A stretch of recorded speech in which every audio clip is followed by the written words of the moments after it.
নমস্কার বন্ধুরা, হিন্দু পৌরাণিক কথা চ্যানেলে সকলকে জানাই স্বাগতম। আজ আমরা জানবো বিজয়া একাদশীর ব্রতকথার মাহাত্ম্য। স্কন্দ পুরাণে এই একাদশীর মাহাত্ম্য এইভাবে বর্ণিত রয়েছে। মহারাজ যুধিষ্ঠির শ্রীকৃষ্ণকে বললেন, হে বাসুদেব, ফাল্গুন মাসে কৃষ্ণপক্ষের একাদশীর মাহাত্ম্য অনুগ্রহ করে আমাকে বলুন। শ্রীকৃষ্ণ বললেন, হে যুধিষ্ঠির, এই একাদশীর বিজয়া নামে পরিচিত।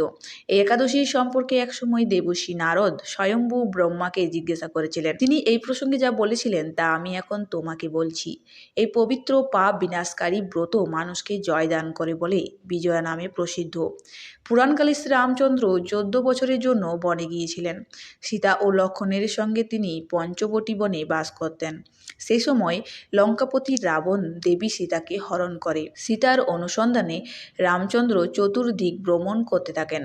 তখন মৃতপ্রায় জটায়ুর সাথে তার সাক্ষাৎ হয়। জটায়ু রাবণের সীতাহরণের সমস্ত বৃত্তান্ত রামচন্দ্রকে জানিয়ে মৃত্যুবরণ করে। এরপর সীতা উদ্ধারের জন্য রাবণরাজ সুগ্রীবের সাথে তিনি বন্ধুত্ব স্থাপন করেন। ভগবান রামচন্দ্রের কৃপায় হনুমান লঙ্কায় গমন করে।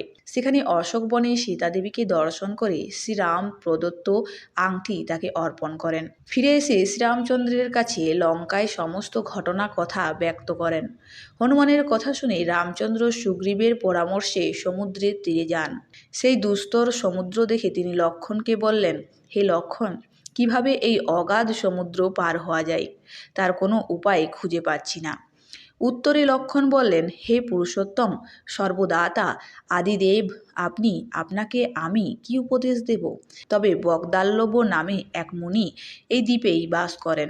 এখান থেকে 4 মাইল দূরে তার আশ্রম। হে রাঘব, আপনি সেই প্রাচীন ঋষিশ্রেষ্ঠকে এর উপায় জিজ্ঞাসা করুন। লক্ষ্মণের মনোরম কথা শুনে তারা সেই মহামুনির আশ্রমে উপনীত হলেন। ভগবান রামচন্দ্র ভক্তরাজ সেই মুনিকে প্রণাম করলেন। মুনিবর রামচন্দ্রকে পুরাণ পুরুষ বলে জানতে পারলেন। আনন্দ ভরে জিজ্ঞাসা করলেন, হে রামচন্দ্র, কি কারণে আপনি আমার কাছে এসেছেন তা কৃপা করে বলুন। শ্রীরামচন্দ্র বললেন, হে মুনিবর, আপনার কৃপায় সৈন্যসহ আমি এই সমুদ্র তীরে উপস্থিত হয়েছি। রাক্ষসরাজের লঙ্কা বিজয় করাই আমার প্রধান উদ্দেশ্য। যাতে এই ভয়ঙ্কর সমুদ্র উত্তীর্ণ হতে পারি তার উপায় জানবার জন্য আমরা আপনার কৃপা প্রার্থনা করি। মুনিবর প্রসন্ন চিত্রে পদ্মলোচন ভগবান শ্রীরামচন্দ্রকে বললেন, হে রাম, আপনার অভীষ্ট সিদ্ধির জন্য যে শ্রেষ্ঠ ব্রত করণীয় আমি তা বলছি। ফাল্গুন মাসে কৃষ্ণপক্ষের বিজয়া নামক একাদশী ব্রত পালনের আপনি নিশ্চয়ই সৈন্যসহ সমুদ্র পার হতে পারবেন।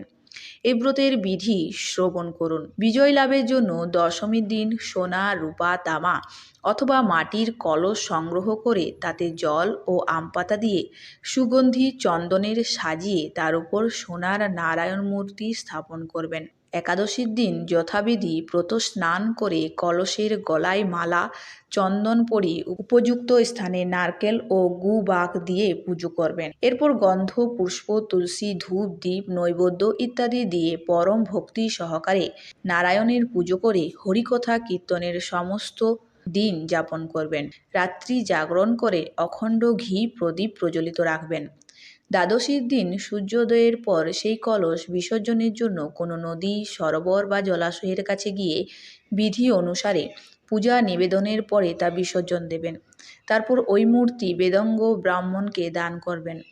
এই ব্রত প্রভাবে নিশ্চয়ই আপনার বিজয় লাভ হবে। ব্রহ্মা বললেন, হে নারদ, ঋষির কথা মতো ব্রত অনুষ্ঠানের ফলে তিনি বিজয়ী হয়েছিলেন। সীতা প্রাপ্তি, লঙ্কা জয়, রাবণ বধের মাধ্যমে শ্রীরামচন্দ্র অতুল কীর্তি লাভ করেছিলেন। তাই যথাবিধি যে মানুষ এই ব্রত পালন করবেন তাদের এই জগতে জয়লাভ এবং পরজগতে অক্ষয় সুখ সুনিশ্চিত থাকবে। হে যুধিষ্ঠির, এই কারণে এই বিজয়া একাদশী ব্রত পালন অবশ্যই কর্তব্য।